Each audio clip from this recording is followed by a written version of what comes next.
The wildfires that burned parts of Southern California last month will likely become the most expensive wildfires in U.S. history. They also burned a scar through historically black neighborhoods in Altadena. William Brangham recently visited with families there who are still sifting through the debris and are concerned about what Altadena will look like going forward. Oh my goodness. This is a drive that Diane Pillay and her family never imagined they'd have to make. Look at all these homes. Oh my goodness. They're returning to the charred remains of their beloved neighborhood in Altadena, California. Look at their whole chimney fell. Yeah, into our house. Their house, like hundreds of their neighbors, was devoured by last month's Eaton fire. This is incredible. Pillay's parents bought this house in the 1960s, becoming some of the first black homeowners in this part of Altadena. Diane was raised here, and then she and her husband Richard raised their own kids here, including their daughter Lisa. And as a matter of fact, right before the fire, we were in process and talks of having Lisa and her husband, have the house. So 3 generations. Yes. Now, they're gingerly stepping through what's left of the past, both their own families and their communities. It was a lot knowing that our home was gone, but then to see the devastation that we're talking about an entire community, entire blocks and blocks and blocks and blocks. It was just really too much to bear. Richard and Diane are now staying with Lisa and her husband and their 2 little kids, crowded into Lisa's rented townhouse in nearby Pasadena. For Lisa, the fire stole not only the family's refuge, but also the place of countless memories, where she took her first steps, and then years later, her son did the same.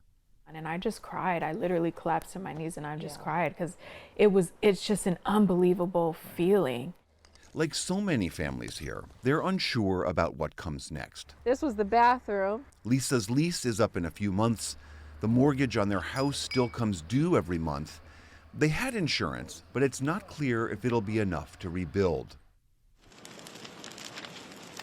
While the Eaton fire destroyed more than 9,000 structures in all, it hit black homeowners in Altadena particularly hard.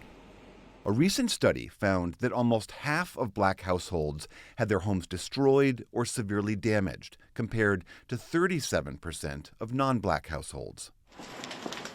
Many of those homes can be traced back several generations. The history of Altadena as it pertains to black people is very significant. Yes. Jasmine Schuper started the Green Line Housing Foundation. It's a nonprofit that works to increase home ownership in minority communities. She says during the civil rights era, Altadena became an increasingly popular destination for black families.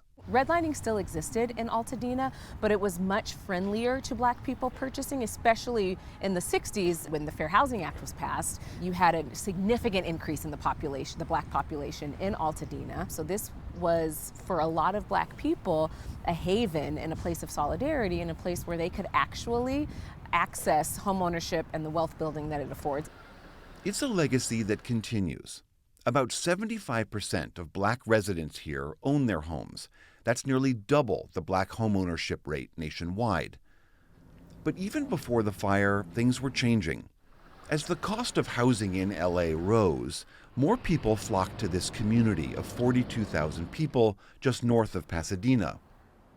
Today, Altadena is less than 20% black, down from over 40% in the 1980s. The black population in Altadena had been declining significantly because of gentrification, because of increased home values and prices, because of speculative investment. But this threatens to decrease that population even more significantly.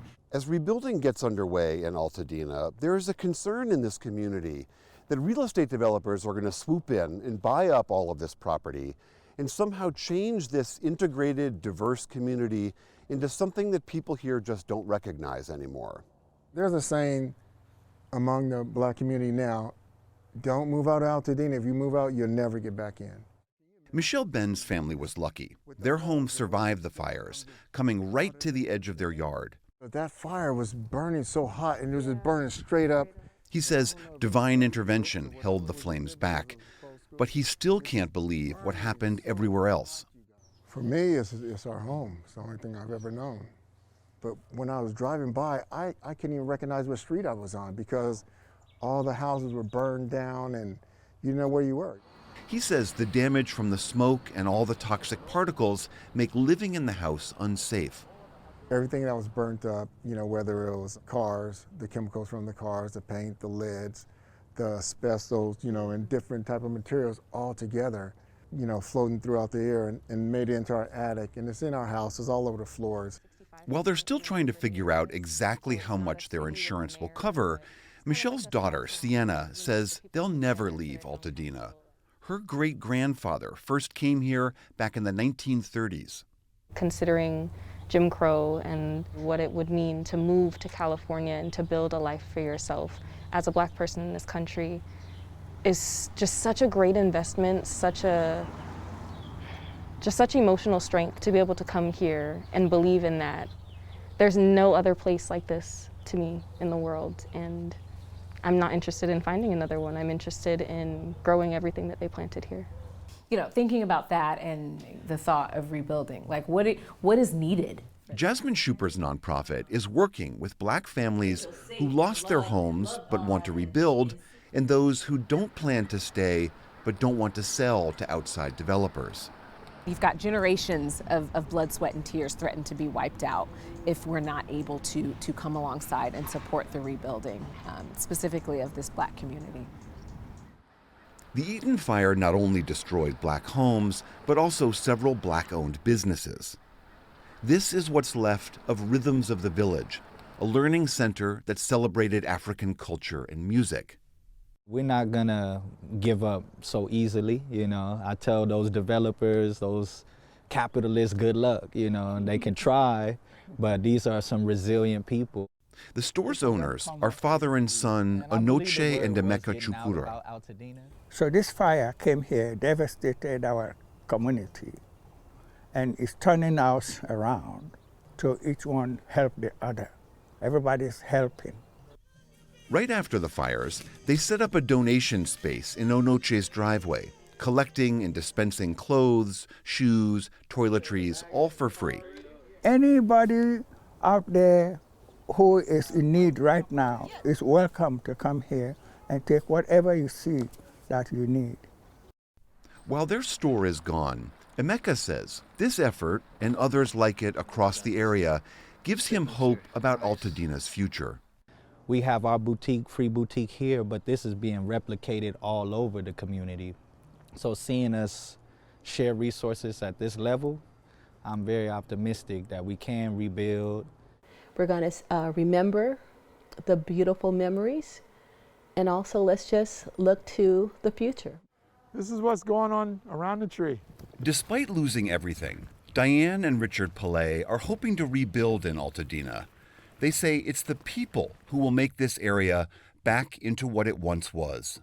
Give us the opportunity to build this community again. We don't want it to be released to developers and change the whole look and feel and the being of Altadena.